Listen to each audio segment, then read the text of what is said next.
ఆంధ్రప్రదేశ్లో లిక్కర్ కుంభకోణం జరిగిందా? ఎక్కడా కూడా మనీ ట్రైల్ లేదు. ఎక్కడా డబ్బులను సీజ్ చేయడం కానీ రికవర్ చేయడం కానీ జరగలేదు. ప్రభుత్వానికి లిక్కర్కి సంబంధించినటువంటి ఎలాంటి నష్టము జరగలేదు. ఎలాంటి క్విట్ ప్రోకో జరగలేదు. అసలు ప్రైవేట్ ప్లేయర్ పాలసీనే లేదు. అట్లాంటప్పుడు ఆంధ్రప్రదేశ్లో లిక్కర్ స్కామ్ జరిగింది అని చెప్పేసి ప్రభుత్వం ఎలా చెప్తుంది? మనీ ట్రైల్ భారతదేశంలోనే కాదు ప్రపంచంలో కూడా ఏ స్కామ్ జరిగినా అది డబ్బు కోసమే జరుగుతుంది.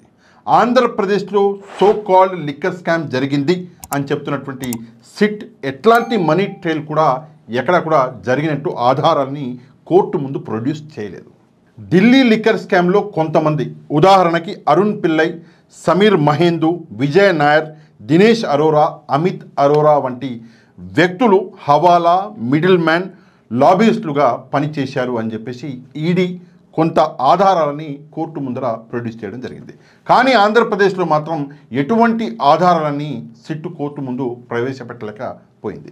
రెండవ పాయింట్, డబ్బు సీజ్ చేయడము లేదా రికవర్ చేయడం. ఆంధ్రప్రదేశ్లో అసలు ఎలాంటి మనీ ట్రైల్ జరిగినట్లుగా ఆధారాలు లేవు కాబట్టి డబ్బు లేదా ప్రాపర్టీని సీజ్ చేయడము లేదా రికవర్ చేయడం అనేది జరగలేదు. కానీ ఢిల్లీ లిక్కర్ స్కామ్లో మాత్రం దాదాపుగా 128 కోట్ల నుంచి 130 కోట్ల రూపాయల వరకు అసెట్స్ ఏవైతే ఉన్నాయో వాటిని అటాచ్ చేయడం జరిగింది. ఉదాహరణకి అరుణ్ పిల్లై ఏదైతే పేరు చెప్పానో ఆయన ప్రాపర్టీలు, బ్యాంక్ అసెట్స్ని అటాచ్ చేసింది ఈడీ. ఇక సమీర్ మహేందు ఎవరైతే ఉన్నారో ఆయన క్యాష్, ప్రాపర్టీ, వెహికల్స్, జ్యువెలరీ మొత్తాన్ని అటాచ్ చేసింది ఈడీ. దాని తర్వాత విజయ్ నాయర్ అని చెప్పేసి ఏదైతే చెప్పాను పేరు, విజయ్ నాయర్ గారి ప్రాపర్టీసు, ఫైనాన్షియల్ ఇన్స్ట్రుమెంట్స్ అన్నిటిని కూడా ఈడీ అటాచ్ చేయడం జరిగింది. దినేష్ అరోరా ప్రాపర్టీలు, బ్యాంక్ అసెట్లు, అమిత్ అరోరా ప్రాపర్టీలు, బ్యాంక్ అసెట్లని మొత్తం అటాచ్ చేసింది ఈడీ. దీంతోపాటు మనందరికీ తెలుసు కల్వకుంట్ల కవిత గారు, శరత్ రెడ్డి గారు, దాంతోపాటు మాగుంట ఫ్యామిలీ కూడా ఈ ఏదైతే సో కాల్డ్ స్కామ్ అని చెప్పేసి ఢిల్లీ స్కామ్ చెప్తున్నారో అందులో వీళ్ళ పేర్లు కూడా వచ్చినాయి. కానీ ఆంధ్రప్రదేశ్లో మాత్రం ఎట్లాంటి సీజులు కానీ ఎట్లాంటి రికవరీలు కానీ చేయలేదు. ఎందుకంటే అసలు ఎలాంటి స్కాము అసలు జరగలేదు కాబట్టి, మనీ ట్రైలే లేదు కాబట్టి అట్లాంటప్పుడు సీజ్ చేయడము, రికవర్ చేయడం అన్నది జరగలేదు. మూడవ పాయింట్, గవర్నమెంట్కి ఎలాంటి నష్టము జరగలేదు. గవర్నమెంట్ సొమ్మును వేరే ఎవరన్నా తింటే ప్రభుత్వానికి నష్టం అనేది జరుగుతుంది. దాన్ని స్కామ్ అని అంటాము.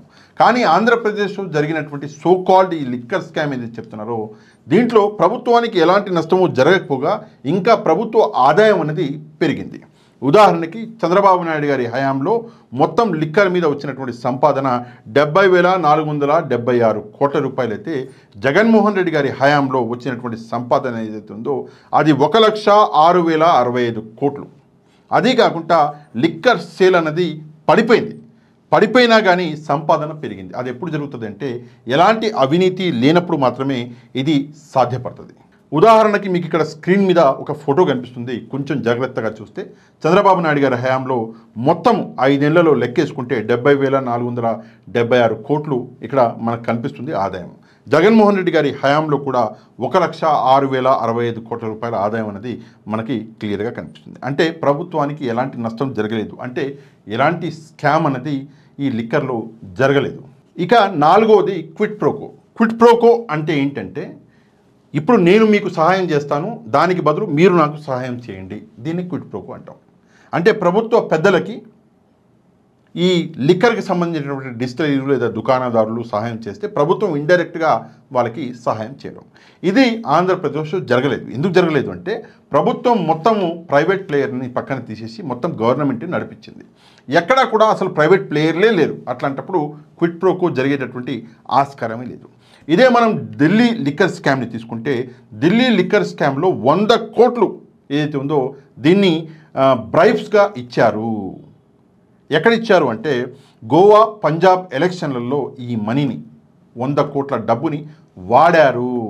దానికి వీళ్ళు చేసిన సహాయం ఏంటంటే 100 కోట్ల రూపాయలు మీరు ఇచ్చారు కాబట్టి గోవాలో, పంజాబ్లో ఎలక్షన్లలో మేము వాడుకున్నాం కాబట్టి మీకు ఎక్స్చేంజ్లో ఏం చేస్తాము అంటే ఢిల్లీ ఎక్సైజ్ పాలసీ 2021-22 మీ లెక్క ప్రకారం మీ స్ట్రక్చర్ ప్రకారం మేము చేసిస్తామని చెప్పేసి ఒక క్విట్ ప్రోకో నడిచింది. అంటే వాళ్ళు 100 కోట్లు ఇస్తే వీళ్ళ ప్రకారం ఒక స్ట్రక్చర్ లిక్కర్ ఏదైతే ఉందో ఢిల్లీ ఎక్సైజ్ పాలసీ అది తయారు చేసి ఇచ్చారు. అంటే ఢిల్లీలో క్లియర్గా క్విట్ ప్రోకో అనేది కనిపిస్తుంది. అది ఆంధ్రప్రదేశ్లో లేదు.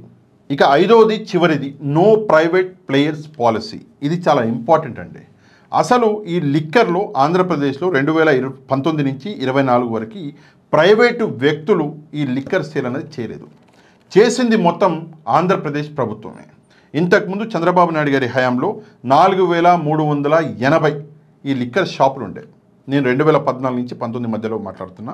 4380 షాపులు ఉంటే దీనికి సంబంధించి పర్మిట్ రూములు కూడా 4380. అంటే ఒక్కొక్క దుకాణానికి ఒక్కొక్క పర్మిట్ రూమ్ అనేది ఉండే.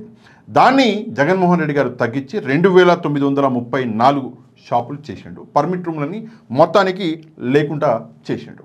దానివల్ల అది కాకుండా ఏదైతే ప్రైవేట్ చేతిలో ఉన్నటువంటి దుకాణాలని గవర్నమెంటే తీసుకొని గవర్నమెంటే నడిపించింది. అంటే ప్రైవేటు ప్లేయర్సే లేకుండా పోయారు.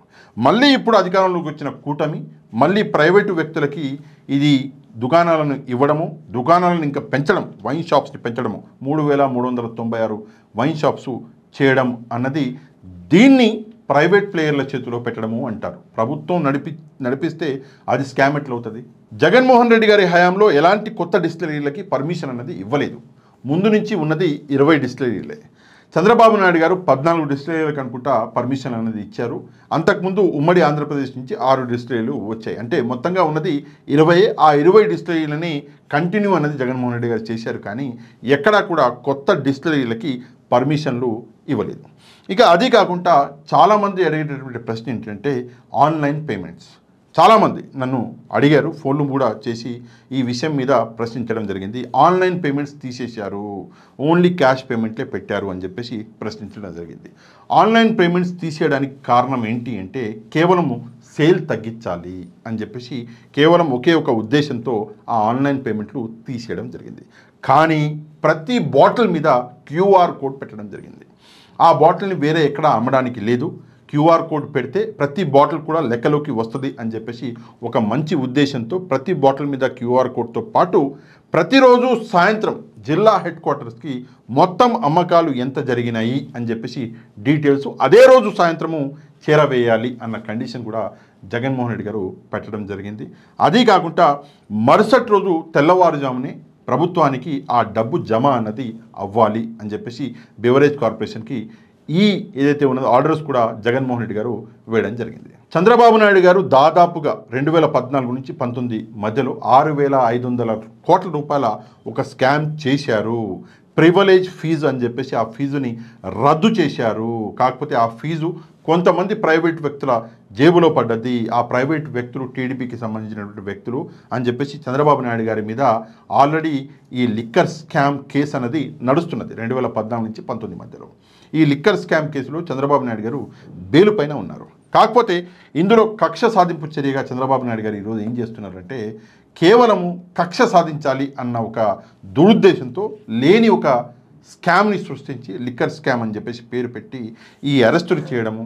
మిథున్ రెడ్డి గారి సంగతి కూడా మనం మాట్లాడుకుంటే మొన్న మిథున్ రెడ్డి గారిని అరెస్ట్ చేసింది లేని లిక్కర్ స్కామ్. ఇందాక నేను చెప్పినటువంటి 5 పాయింట్స్ ఏవైతే ఉన్నాయో ఆ 5 పాయింట్స్ ఒకసారి మీరు అర్థం చేసుకుంటే ఈ లిక్కర్ స్కామ్ నిజాలేంటో మీకు అర్థమవుతుంది. ఈ సో కాల్డ్ ఆంధ్రప్రదేశ్ లిక్కర్ స్కామ్లో మీకేమైనా సందేహాలు ఉంటే తప్పకుండా కమెంట్ చేయండి. అదీ కాకుండా అసలు ఆంధ్రప్రదేశ్లో లిక్కర్ స్కామ్ జరిగిందా లేదా అన్న విషయాన్ని కూడా కమెంట్ చేయడం మర్చిపోవద్దు. దాంతోపాటు ఈ వీడియో కింద ఉన్నటువంటి లైక్ బటన్ని ప్రెస్ చేయడం మాత్రం మర్చిపోవద్దు. ఎవరైతే మన ఛానల్ని సబ్స్క్రైబ్ చేసుకోలేదో ఛానల్ని కూడా సబ్స్క్రైబ్ చేసుకోండి. నెక్స్ట్ వీడియోలో మళ్ళీ కలుద్దాం. అంతవరకు థ్యాంక్ యూ వెరీ మచ్. జై హింద్.